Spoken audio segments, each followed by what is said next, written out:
So I've learned 3 things already.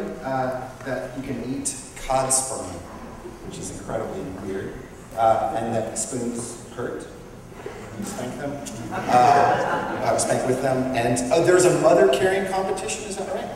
Someone was talking about that? So this has already been a useful conference, so if I died now, I would have gotten something from it. I use improvisation. I work with an organization called On Your Feet that uses the practices and the principles that improvisers use on stage. And for the last 13 years, we've been exploring how those practices and principles that those actors use can work off stage with people and organizations. And I'm not a marketer. I work with them, but I don't understand what they really do or what you guys really do. I try to. It's nice to be back here in San Francisco. We're based in Portland and elsewhere, but when we first were just exploring this idea, we started here. And I remember the very first time someone told me about what ad agencies do and how they're structured.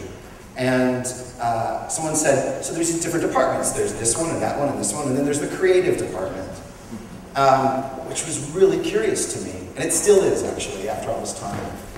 Because does that mean everyone else isn't? Was my question.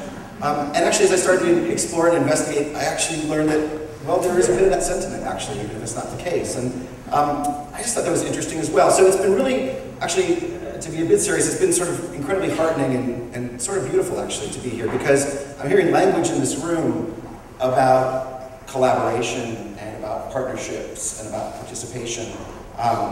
And in particular, my very dear friends, Mark and Doris and Jelly, who really sort of embraced that. And they were kind of around the beginnings of this exploration. So it's actually sort of beautiful, actually, to you folks talking this way in this room. And what I'm interested in right now, exploring around improv, actually is 3 things. I'm interested in co-creation. And I think that's what a lot of the language that I'm hearing about this morning is about. How do you take ideas from different sources and slam them together to make something new? A new process, a new idea, a new story, a new solution. I'm really interested in that right now. I'm also really interested in audiences and what interests and engages them. This is a weird place to be. I don't know how many of you have actually been up here. I mean, everyone tells you the #1 fear of America is public speaking, which I think is probably true. I'm pretty comfortable being up here.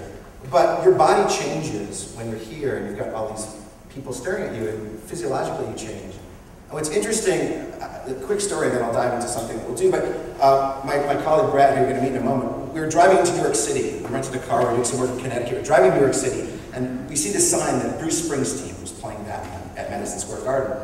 And I'm not a big Bruce Springsteen fan. Is that okay to say in here? I'm not. I'm not. So I was like, he's like, let's go! I'm like, okay. And someone we got tickets. It was like right there. He was like, just give me half an hour. We park the car, we go, we get it. And the boss is doing this thing. It was one of those kind of like, you know, the play, he's doing like the old music thing. So I don't even recognize any of the songs.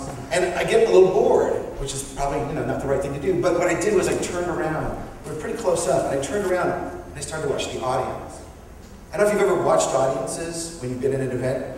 It's absolutely incredible. The whole energy of lean forward, lean back. They behave like an organism. And I'm really interested in how audiences work and function and what engages them.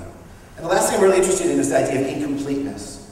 How can we, I suppose as improvisers or as people, you know, create things that are incomplete and allow audiences to do the rest of the work? So I want to explore that today, right now, with all of you.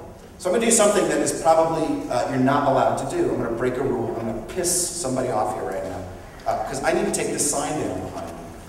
I'm going to debrand this conference right now. So, you know, forgive me. I'll try to be gentle. While I do it, and put the mic down, I'm going to invite 2 volunteers who, they know who they are, Brad and Doris, to come on stage. So come on up, guys. I promise to put this back when we're done. You'll see why I'm taking it down in a minute. So, excellent. Yeah, thank you, Brad. Gentlemen. Thank God, what'd you do here? Oh, there we go.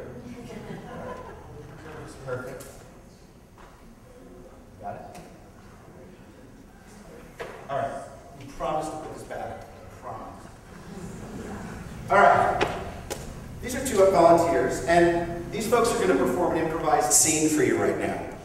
They're going to improvise a scene, actually multiple scenes. But here's the catch. This is kind of what I'm interested in right now. They're going to do nothing. They're going to actually do absolutely nothing here on stage. I've actually asked them and coached them to do the following, to just stand as neutral as they can, to stare out to a sort of a blank point in the back of the wall, and whatever else happens, to do nothing on stage. And what I'm going to do, and then hopefully, if some of you feel inspired, you will do as well, I'm going to come out in the audience, so you don't have me here, and I'm going to yell out relationships, or scenes, or scenarios for these two. And as I do, here's what I'd like you to do as an audience. I'd like you to watch them, and look at them, and be present, and be there, as Shelley was talking about. They will do nothing.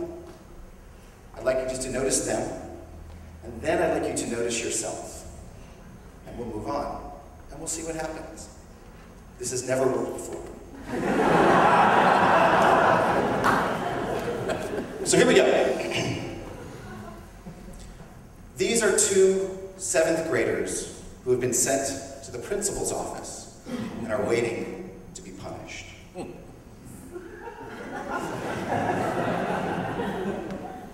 This is the king and queen reviewing their procession of the military guard. Now, as I do this, if you find you've got a relationship you'd like to say, just raise your hand and we'll take it. If not, that's fine as well. These are actually a couple. This is a couple at their final and last divorce counseling session. These are two strangers peeing in a public bathroom without a partition. This is a bit of a break for the models when they were painting American Gothic.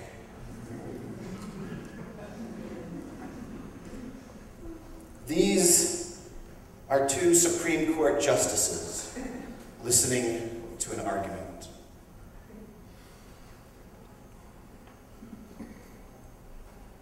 These are two spectators watching a very, very slow tennis match.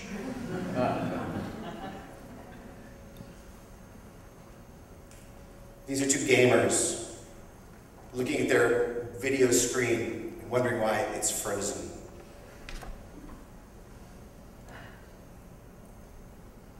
And finally, these are two shoppers standing and waiting in line to buy their purchases. A big hand for them. That's hard to do, by the way.